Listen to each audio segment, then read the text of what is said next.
Selamat malam kepada semua anggota Jemaat Fisdak yang sudah bergabung melalui acara ibadah malam kita.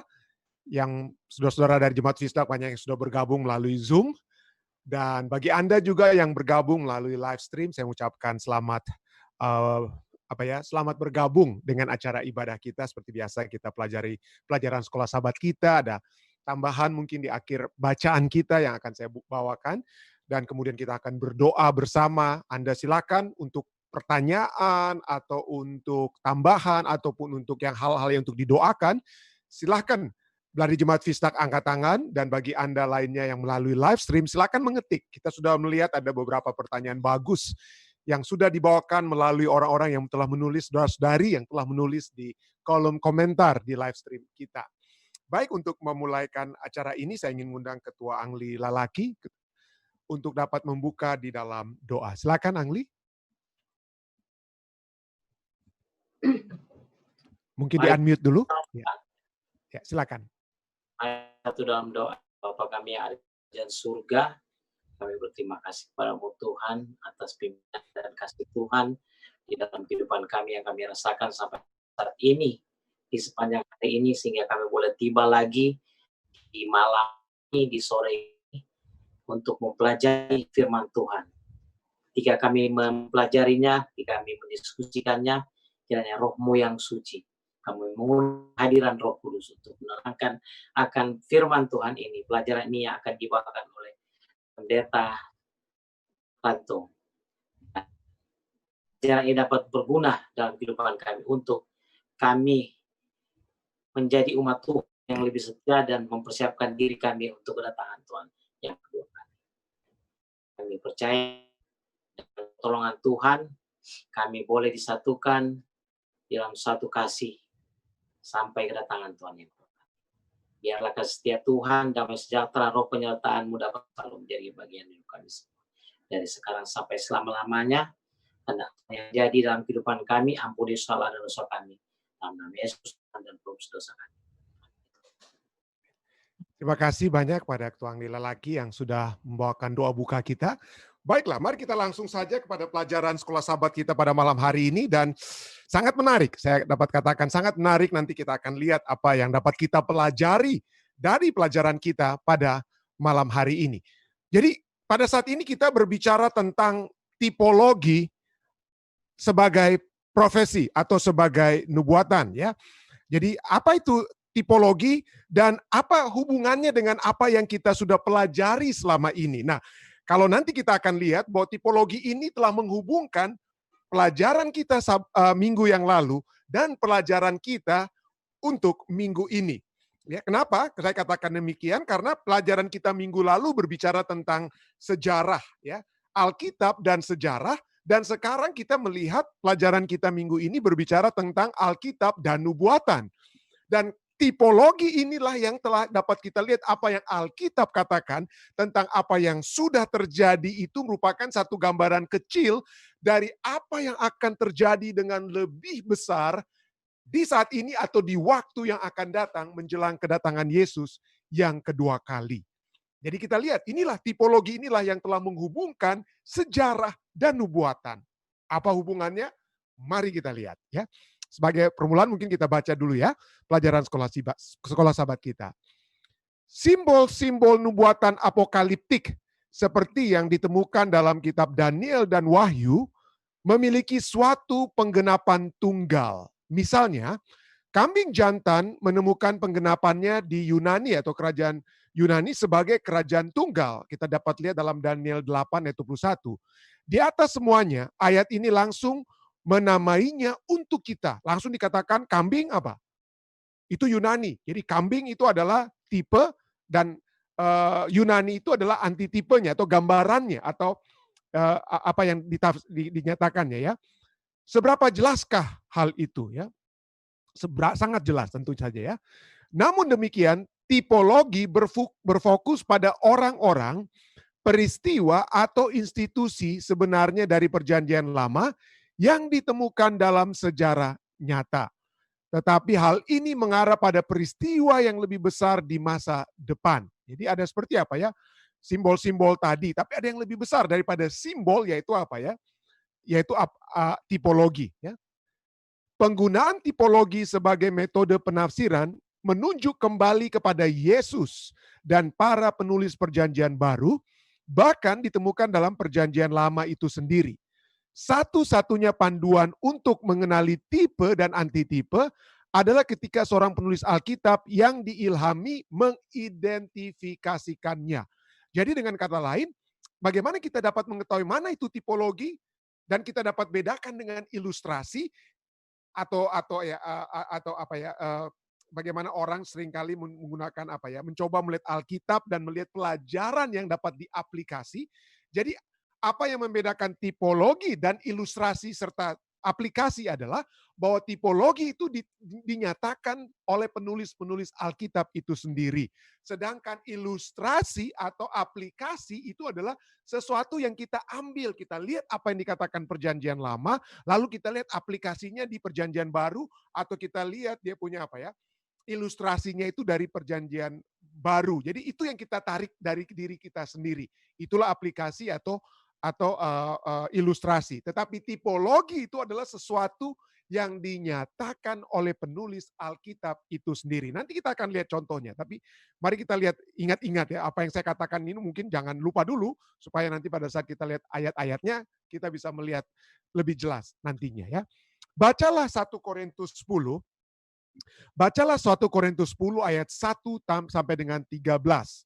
Peristiwa-peristiwa apakah dalam sejarah yang dirujuk oleh Paulus sewaktu ia mengamarkan gereja di Korintus? Bagaimanakah hal ini berhubungan dengan kita saat ini? Saya tidak akan mungkin membaca semuanya, tapi mari kita buka dari kitab 1 Korintus 13, 1 Korintus 10 ayat 1. Nah, kita tidak baca sampai yang 13, tapi saya coba mau lihat saja sampai beberapa ayat saja ya. Sampai ayatnya yang keempat. Mari kita lihat. 1 Korintus 10 ayat 1 sampai dengan 4. Di sini dikatakan firman Tuhan berkata, aku mau, Rasul Paulus katakan, aku mau supaya kamu mengetahui saudara-saudara, bahwa nenek moyang kita semua berada di bawah perlindungan awan, dan bahwa mereka semua telah melintasi laut. Ini kapan ini terjadi? Mendapat perlindungan awan dan melintasi laut. Ini terjadi pada saat apa ya? Keluarlah mereka dari mana? Dari Mesir ya. Untuk menjadi, ayat 2, untuk menjadi pengikut Musa, mereka semua telah dibaptis dalam awan dan dalam laut. Mereka semua makan makanan rohani yang sama, dan mereka semua minum minuman rohani yang sama, sebab mereka minum dari batu karang rohani yang mengikuti mereka, dan batu karang itu ialah Kristus. Ya, batu karang itu ialah Kristus. Ayatnya yang ke-6, semuanya ini telah terjadi sebagai contoh bagi kita untuk memperingatkan kita supaya jangan kita mengingini hal-hal yang jahat seperti yang telah mereka apa? Perbuat. Kenapa? Karena Allah sudah memberikan yang terbaik kepada umat-umat Tuhan di padang gurun, tetapi sudah diberikan mana, tetapi mereka maunya yang apa ya? Yang lain lagi, yang biasa mereka dapat di Mesir. Dan inilah yang dikata ya. Ayat 7, dan supaya jangan kita menjadi penyembah-penyembah berhala sama seperti beberapa orang dari mereka, seperti ada tertulis, maka duduklah bangsa itu untuk makan dan minum, kemudian bangunlah mereka dan bersukaria. Dan di sini kita lihat bagaimana Rasul Paulus berbicara tentang apa yang sudah terjadi di waktu yang lalu, terjadi di waktu apa? Di Perjanjian Lama, pada saat mereka bangsa Israel keluar dari Mesir, dan dikatakan apa ya? Pada saat mereka keluar dari Mesir, mereka masuk ke dalam apa? Laut yang sudah terbelah. Itu di sini Rasul Paulus bagaikan mereka semua apa ya? Bagaikan mereka semua itu telah dibaptis. Bagaikan, jadi tipenya itu adalah mereka masuk dalam air di Laut Merah, lalu itu antitipenya itu adalah mereka itu dibaptis. Ya, dengan kata lain mereka sudah diselamatkan, tetapi walaupun mereka sudah diselamatkan, tiba-tiba mereka di padang gurun mereka tetap masih melakukan hal-hal yang tidak sesuai dengan keinginan Tuhan. Jadi Rasul Paulus katakan jangan seperti itu. Kita sudah melihat pelajaran dari mereka. Janganlah apa kesalahan mereka di waktu lalu itu kita ulangi di saat ini. Mereka yang sudah diselamatkan, tetapi di dalam peristiwa kemudian dalam perjalanan mereka tidak menghidupkan keselamatan tersebut.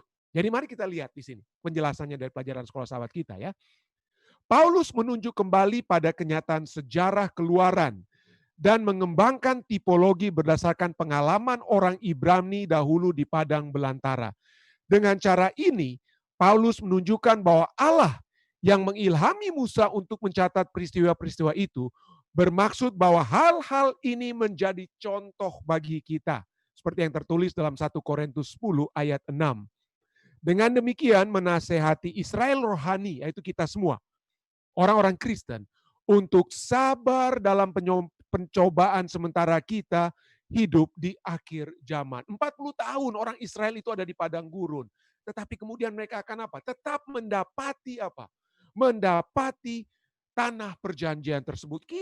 Seringkali kita dalam menunggu kedatangan Yesus yang kedua kali saat ini. Seringkali kita tidak sabar. Kenapa sepertinya? Sepertinya kalau dari Mesir menuju ke tanah perjanjian itu hanya 40 hari. Tapi kenapa sekarang gantinya perjalanan yang 40 hari, mereka 40 tahun dan seperti kita saat ini. Gantinya kita masuk ke tanah, ke surga, kita sepertinya masih terputar-putar di dunia. Rasul Paulus katakan, sabar. Ini dapat menjadi apa? Contoh bagi kita. Sudah ada apa? Sudah ada contohnya, sudah ada tipenya, dan kita bisa melihat antitipenya saat ini.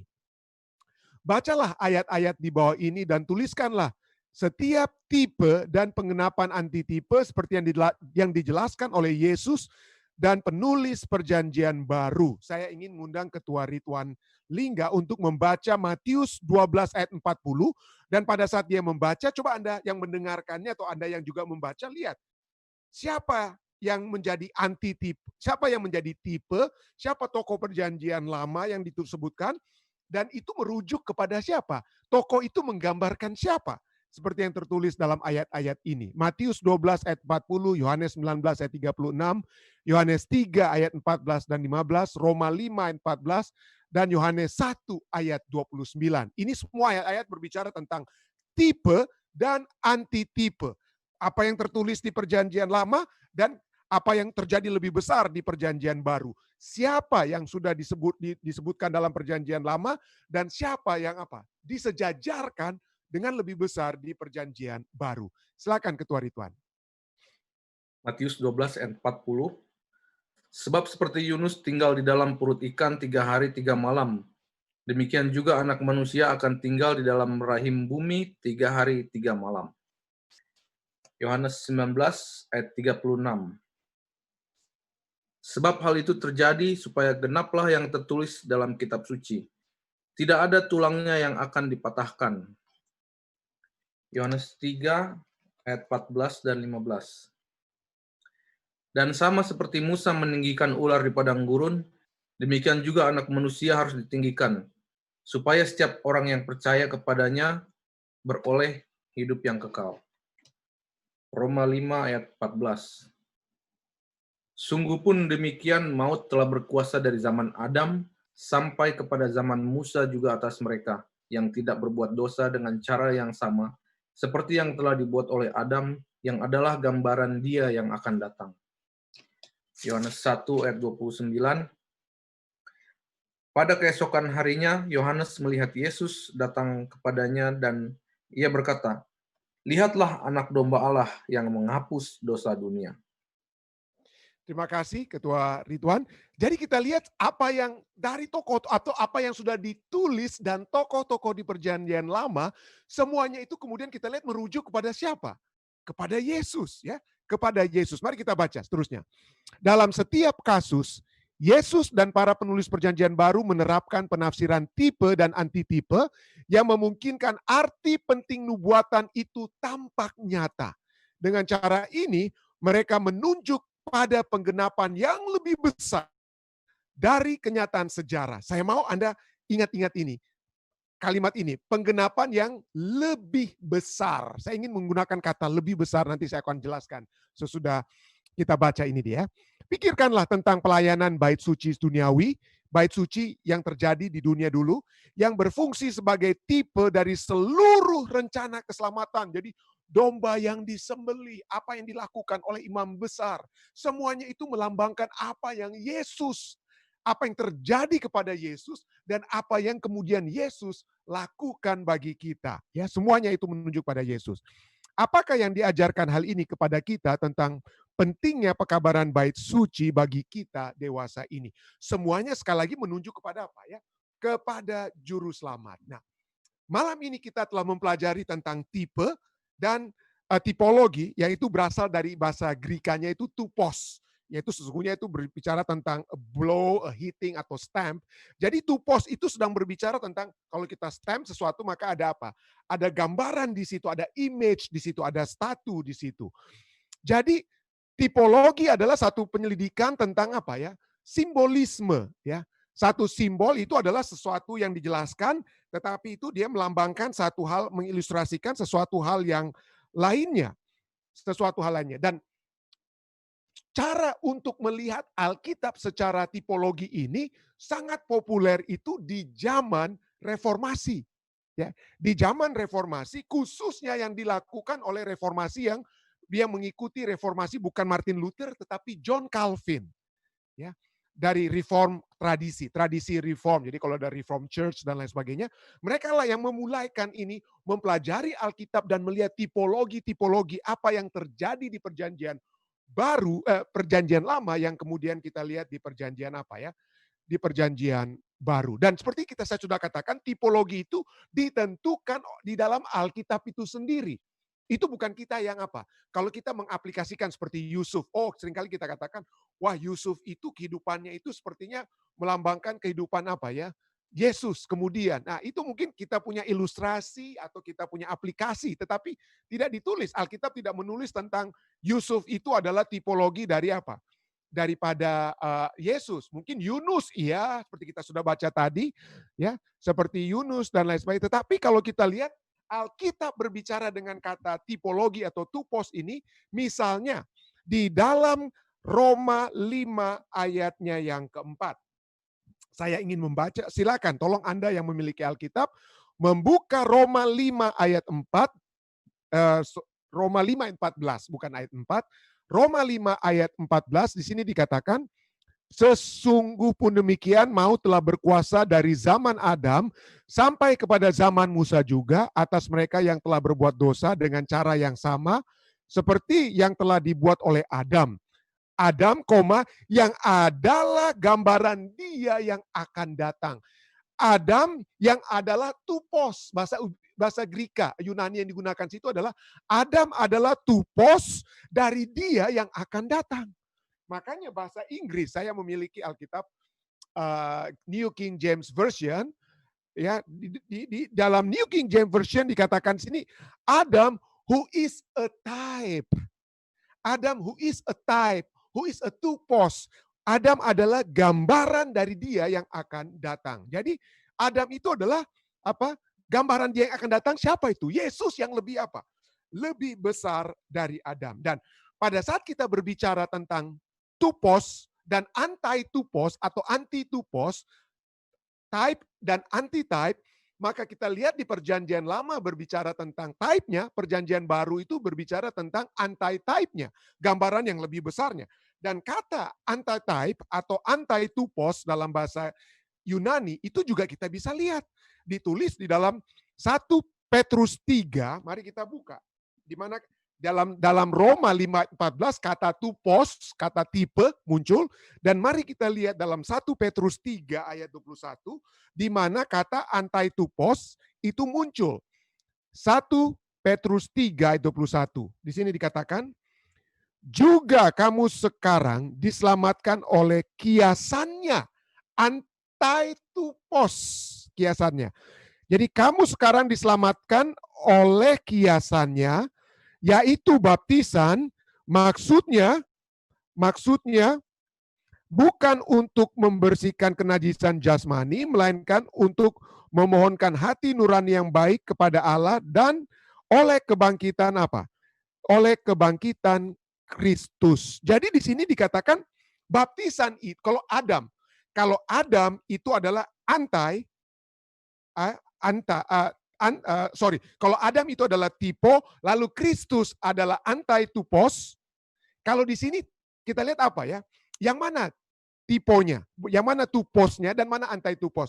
Dilihat di sini bahwa apa ya? Baptisan itu adalah bukan tupos tapi anti-tupos. Tuposnya itu adalah apa? Keselamatan, kasih karunia Yesus ya. Jadi di sini dikatakan juga kamu sekarang diselamatkan oleh kiasannya.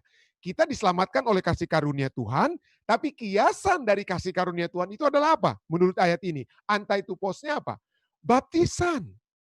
Ya, baptisan itu. Jadi disinilah kita lihat bahwa perjanjian lama itu dapat menjadi apa? Tupos atau kasih karunia tupos dapat kasih karunia Allah dapat menjadi tupos, dan anti tuposnya itu apa? Perjanjian lama Adam, perjanjian baru Kristus.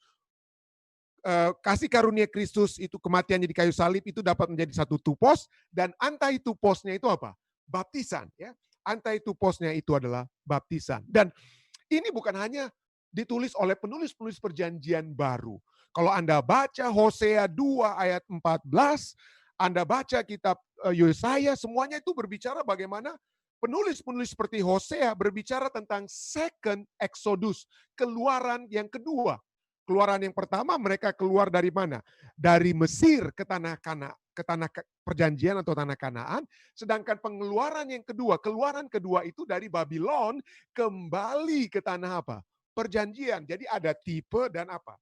Ada tipe dan antitipe. Dan pada umumnya di perjanjian lama, pada saat penulis-penulis perjanjian lama berbicara tentang tipe dan antitipe, tentang tipologi, maka mereka ingin mengembangkan tentang the faithfulness of God. Kesetiaan Allah yang telah memberikan perjanjian kepada umat-umatnya. Allah itu setia. Dan dia akan memberikan, yang kedua, poin kedua, dia akan memberikan keselamatan kepada umat-umatnya, dan keselamatan yang sempurna itu hanya dapat dialami atau terjadi pada saat Mesias, juru selamat itu apa? Datang. Inilah pengharapan dari penulis-penulis perjanjian lama. Dan di perjanjian baru kita bisa melihat bagaimana pemenuhannya itu kena persis tepat kepada Yesus. Dan apa yang Yesus sendiri katakan, nah ini pelajaran yang sangat menarik nih, sekarang saya ingin bawa kepada kita ya. Pelajaran yang sangat menarik. Saya ingin kita membuka dari Matius 12, ini menarik sekali, sangat menarik. Tolong, mungkin Anda akan lebih dijelaskan pada saat kita melihat bagaimana keselamatan itu dipenuhi, nubuatan-nubuatan itu merujuk kepada Kristus yang besar, yang lebih besar ya. Di dalam Matius 12, ayatnya yang ke-41 dan ke-42. Matius 12 ayatnya yang ke-41 dan 42. Mari kita baca firman Tuhan dalam Matius 12 ayatnya yang ke-41 dan 42. Oke, di sini dikatakan mungkin kita mulai dari ayat 40. Dari ayat 40. Matius 12 ayat 40. Sebab seperti Yunus tinggal di dalam perut ikan 3 hari 3 malam, demikian juga anak manusia akan tinggal di dalam rahim bumi 3 hari 3 malam. Wah, ini peristiwa yang hebat ya. Yang kita kenal pada saat kita berbicara tentang Yunus, kita melihat bagaimana apa ya, dia berada dalam perut ikan, dan itulah fokus kita pada saat kita berbicara tentang Yunus ya. Dan itu betul, Yesus tahu itu peristiwa hebat, besar. Dan dia katakan seperti juga anak manusia akan tinggal dalam rahim bumi berapa? 3 hari apa? 3 malam. Ayat 41. Pada waktu penghakiman, orang-orang Niniwe akan bangkit bersama-sama angkatan ini dan menghukumnya juga. Sebab orang-orang Niniwe itu bertobat setelah mendengarkan pemberitaan Yunus, dan sesungguhnya yang ada di sini lebih baik daripada Yunus. Nah, saya tadi sudah katakan ya, pada saat kita belajar tentang tipologi, ingat kata yang lebih baik, lebih besar, ada yang lebih besar. Nah, kita lihat, mana yang lebih besar dari peristiwa Yunus dalam 3 hari 3 malam di perut ikan, dengan apa yang di sini dikatakan 41, pada waktu penghakiman, orang-orang Niniwe akan bangkit bersama angkatan ini dan menghukumnya juga, sebab orang-orang Niniwe itu bertobat setelah mendengar pemberitaan Yunus, dan sesungguhnya yang ada di sini lebih baik daripada Yunus. Ayat 41. Pada waktu penghakiman Ratu dari selatan itu akan bangkit bersama-sama dengan angkatan ini, dan ia akan menghukumnya juga, sebab ratu itu datang dari ujung bumi untuk mendengar hikmat Salomo, dan sesungguhnya yang ada di sini lebih daripada Salomo. Ini yang menariknya. Pertama, mari kita bahas yang lebih dari Salomo itu adalah apa ya? Ratu dari selatan, timur tengah, di selatan daripada timur tengah itu Mesir. Di lebih dari selatan daripada Mesir itu adalah Ethiopia. Ratu Ethiopia siapa yang berkunjung kepada Salomo? Ratu siapa? Ratu Sheba. Ratu Sheba ya, dia datang. Dan dia dikatakan apa ya? Dia akan membawakan pertobatan ya. Ratu ini akan membawakan pertobatan, dan bukan itu saja. Jadi ada yang lebih hebat daripada apa? Salomo yang penuh hikmat. Yaitu pertobatan yang dibawakan oleh apa? Ratu Sheba. Ada yang lebih hebat daripada Yunus yang 3 hari 3 malam, seperti Yesus juga 3 hari 3 malam, masuk dalam perut ikan, tapi apa yang lebih hebat? Yaitu pertobatan orang-orang apa? Orang-orang Ninewe. Nah, saya setiap kali kita belajar tentang kitab Yunus, seringkali yang dari sejak kecil, yang kita pikirkan mujizat yang terbesar dari Yunus itu adalah mujizat dalam perut apa ya? Di dalam perut ikan yang begitu besar, itu yang selalu kita seringkali kita apa ya, kita agung-agungkan atau kita ulang-ulangi. Tetapi coba kita lihat, apa yang Nyonya White katakan saat ini tentang mujizat yang terbesar yang dapat terjadi saat ini.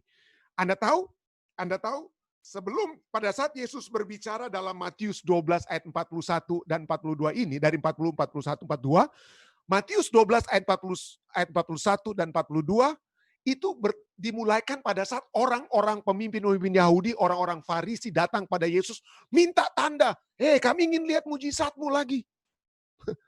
Kami ingin lihat mujizatmu, kami ingin lihat kamu bikin sesuatu yang apa? Yang hebat.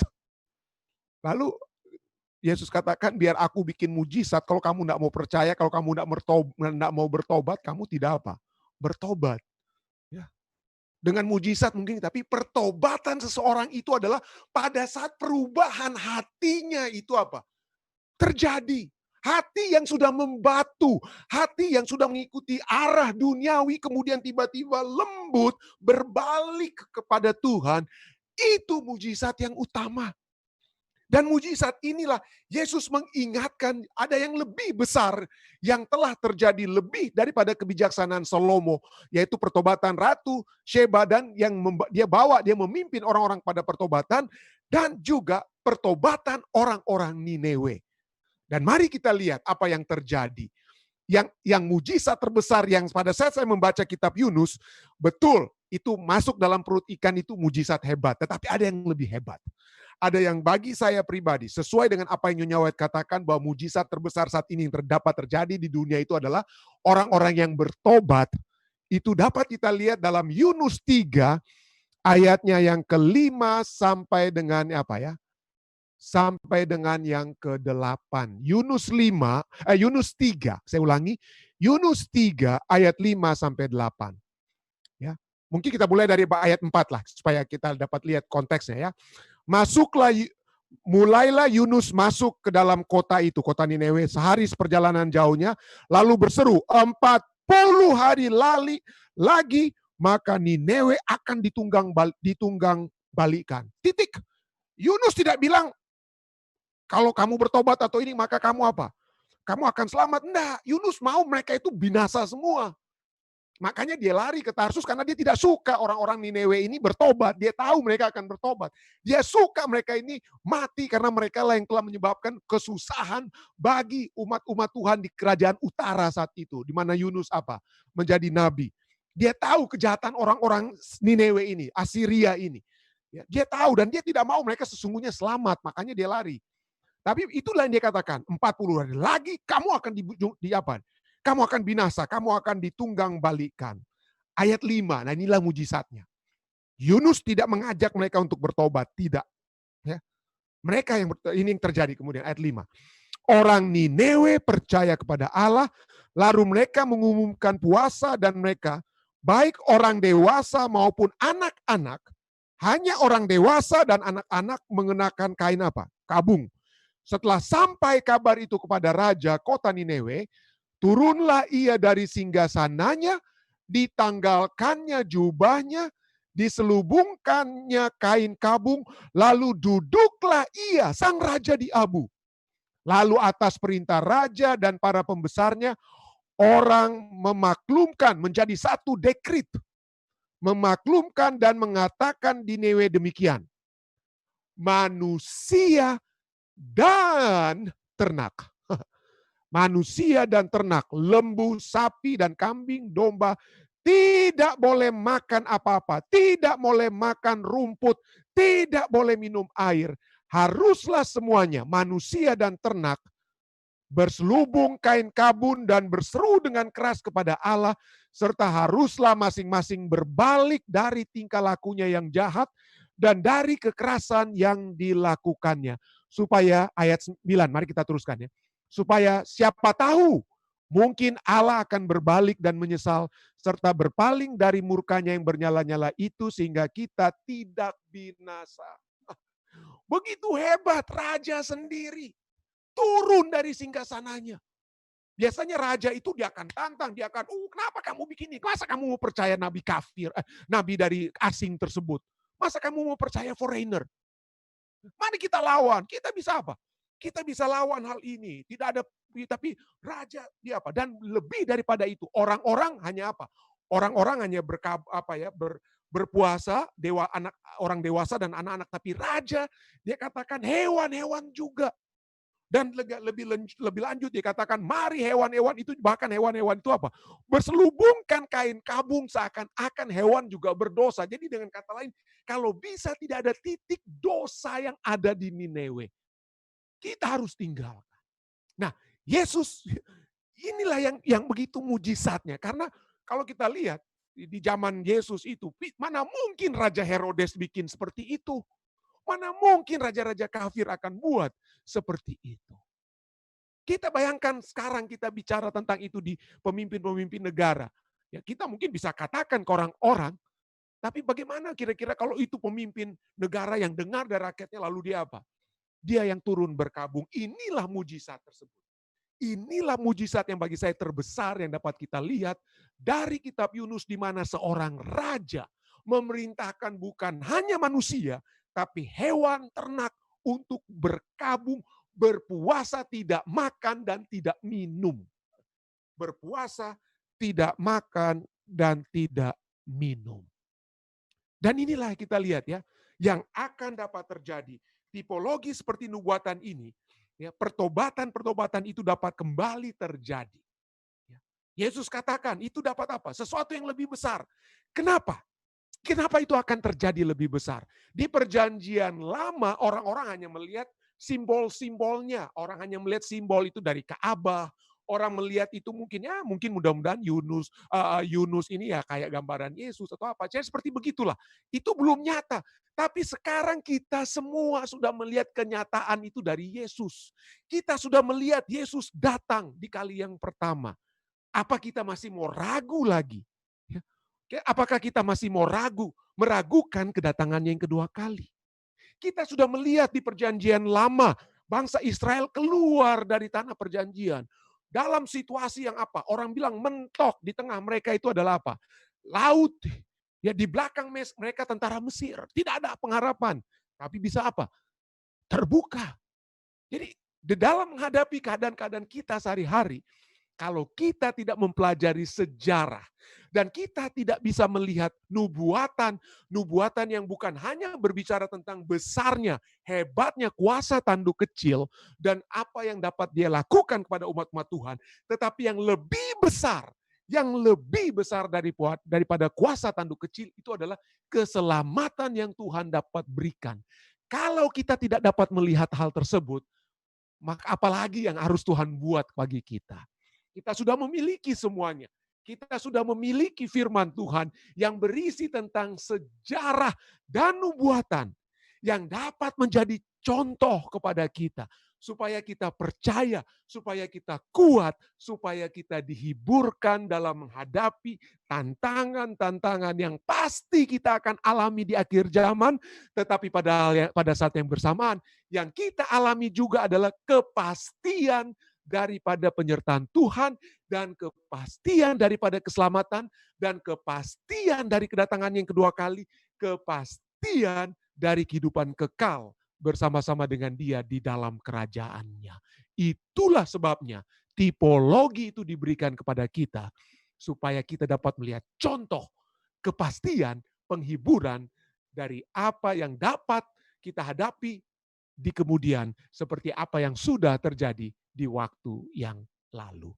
Inilah yang dapat saya tambahkan sehubungan pelajaran kita tentang tipologi sebagai nubuatan. Kalau mungkin ada tambahan ataupun ada pertanyaan, silakan. Silakan. Ada kira-kira dari anggota Jemaat Fisdak, dari Ketua Ridwan, Ketua Lalaki, dan khususnya Ketua Tilaar, kalau ada? Pendeta, Ya. ini ada satu pertanyaan dari live stream, Pendeta, dari Ibu Nonce Manapa. Dia bertanya, Yunus 3 hari 3 malam di perut ikan dan Yesus 3 hari 3 malam di perut bumi. Pertanyaan adalah, hari apa Tuhan Yesus mati dan dikuburkan? Alkitab sudah dengan sangat jelas menyebutkannya, ya, bahwa Yesus mati pada hari apa? Jumat, dia beristirahat pada hari ke-7. Dikatakan bahwa wanita-wanita yang datang membawa rempah-rempah mempersiapkan menjelang kematian Yesus, dan pada hari Minggu, hari pertama dalam minggu dia dibangkitkan. Dan itulah sebabnya berdasarkan ayat Alkitab, mungkin kita nggak tahu, kalau kita punya waktu lagi ini, kita akan bisa melihat bagaimana itu dinyatakan, ya, dinyatakan di dalam Alkitab tentang hal tersebut. Dan tentunya saja bukan hanya itu, secara aplikasi saja kita di dunia kekristenan saat ini kita mengenal tentang apa ya? Kita mengenal tentang Jumat Agung. Lalu apa ya? Kalau hari Minggu itu apa istilahnya di kekristenan ini? Minggu apa ya? Jumat Agung, Minggu Kemuliaan, atau apa itu? Ya, Jumat Agung dan hari Minggunya itu. Saya saat ini saya lupa ya. Jadi itulah yang dapat saya katakan. Alkitab dengan sangat jelas, ya. Alkitab. Saya tahu ada orang-orang yang mencoba dengan kalender-kalender lunar dan lain sebagainya. Mereka ingin melihat dan mereka kemudian menyatakan bahwa mungkin Yesus mati pada hari Kamis atau hari Rabu. Tetapi saya percaya apa yang Alkitab tulis, ya. Saya percaya apa yang Alkitab tulis. Alkitab sudah menyatakan bagaimana wanita-wanita itu yang bersiap-siap karena itu menjelang apa? Dikatakan menjelang hari Sabat, dikatakan apa ya? Hari Sabat hampir apa? Karena hari Sabat hampir tiba. Itu yang dapat saya katakan. Apa kita punya waktu untuk mau lihat ayatnya? Silakan, Pendeta. Kita masih ada waktu. Kita ya, Yesus mati ya. Oke. Mari kita lihat dalam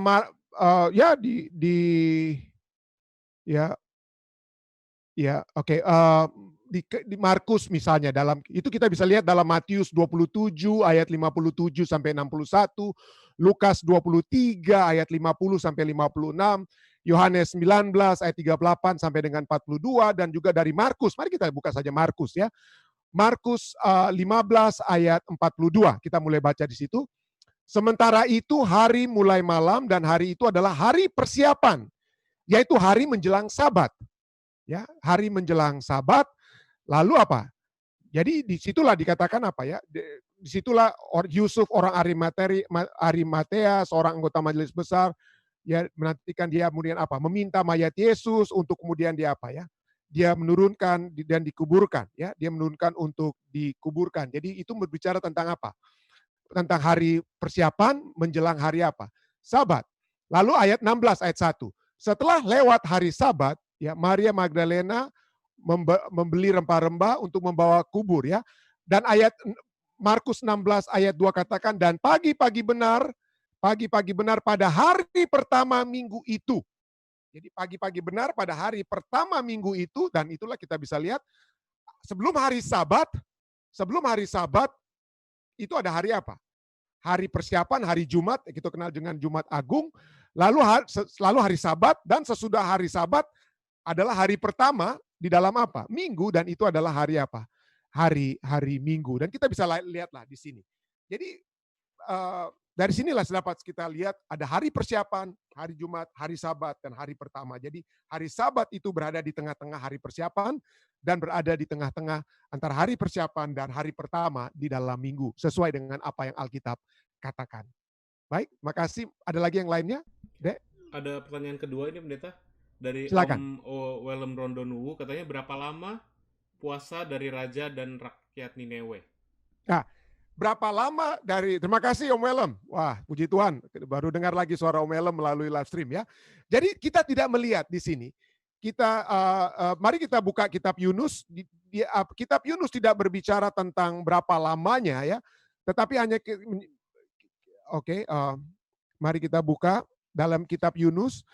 Pasalnya yang ketiga, lalu setelah mereka apa ya? Siapa tahu ketika ayat 10 ya. Ini ayat 9 dulu. Ini yang dikatakan oleh raja, siapa tahu mungkin Allah akan berbalik dan menyesal serta berpaling dari murkanya yang bernyala-nyala itu sehingga kita tidak binasa. Ayat 10.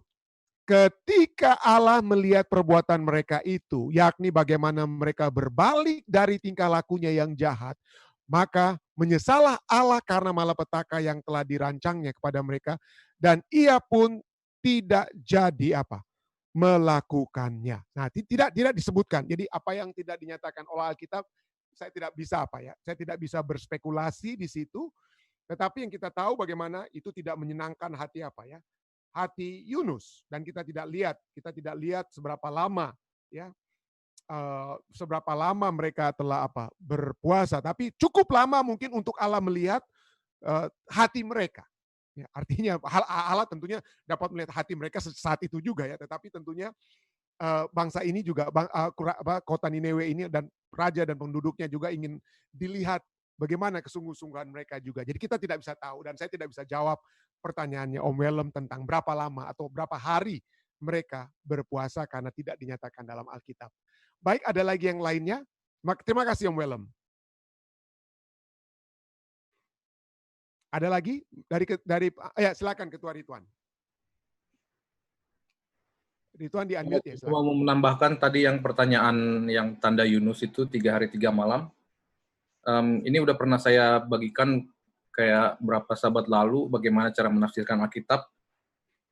Kalau Yesus itu 3 hari 3 malam katanya di Alkitab, kenapa dia cuma dari hari Jumat ke Sabtu ke Minggu kayaknya cuma 2 malam aja. Nah, kita harus ingat perhitungan orang Yahudi itu pada zaman itu dari hari Jumat sore waktu Yesus udah mati sampai jam 6 sore itu hitungannya udah 1 hari. Itulah perhitungan Yahudi zaman dahulu. Kalau kita lihat di Matius 20 itu perumpamaan tentang orang yang bekerja di kebun anggur, ada yang kerja dari pagi sampai malam, terus ada yang kerja dari jam 12 sampai malam, terus ada kerja yang dari sore sampai malam, semua bayarannya sama, 1 dinar. Nah, itulah perhitungan Yahudi dulu.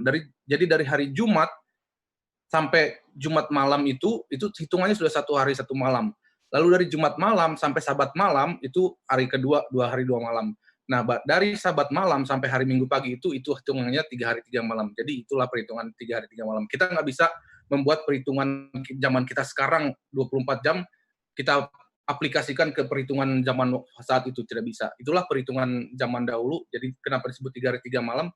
Karena perhitungan kita berbeda dari zaman dahulu. Itu aja kira-kira. Oke, terima kasih banyak Tuan Ridwan. Satu penjelasan yang bagus sekali. Baik sekali. Terima kasih. Baik. Ada lagi yang lainnya ingin menambahkan? Ada satu lagi pendeta.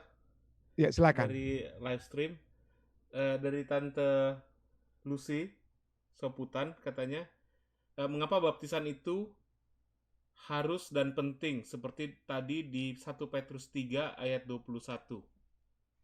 Jadi kenapa baptisan itu adalah satu hal yang penting? Oleh sebab itu kita lihat bagaimana itu melambangkan kematian dan kebangkitan Kristus. Jadi kita ingin menjadi pengikut-pengikut Kristus dan lambang daripada kebangkitannya. Yang harus kita rayakan itu kita memuliakan umat Kristen pada umumnya, kita sangat mengagung-agungkan ya. Kita sangat mengagung-agungkan kebangkitan Kristus. Itulah pengharapan kita.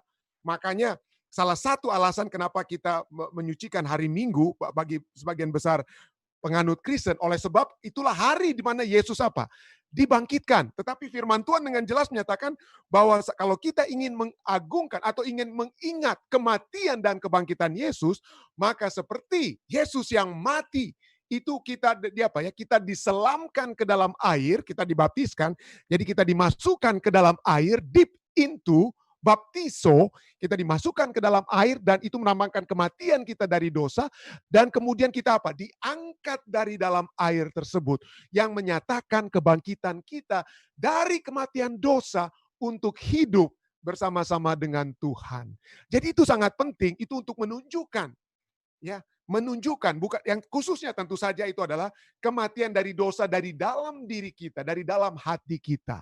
Tetapi untuk menunjukkan kepada apa ya, kepada orang-orang lain dan juga untuk menyatakan secara terbuka apa yang ada di dalam hati kita, maka seperti Yesus pun dia tidak harus dibaptiskan, tetapi dia sendiri apa? Dia sendiri, dia minta untuk apa? Dibaptiskan dan apa? Keluar dari air baptisan tersebut. Dan ini juga bukan praktek yang hanya orang Advent atau gereja baptis lakukan. Ini sudah dilakukan oleh murid-murid Yesus pada saat apa? Di zaman perjanjian baru. Rasul Paulus juga, semuanya mereka itu apa? Membaptiskan orang, karena ini adalah lambang daripada apa? Lambang daripada kematian dan kebangkitan dari siapa? Kematian dan kebangkitan Yesus. Dan inilah sangat apa yang kita dapat lihat, menyatakan betapa pentingnya baptisan Alkitab tersebut, yaitu melambangkan kematian dan hidup baru. Melambangkan kematian dan hidup baru bersama-sama dengan Yesus. Ya. Inilah yang dapat saya katakan tentang hal ini. Ada lagi mungkin tambahan? Silakan. Ya.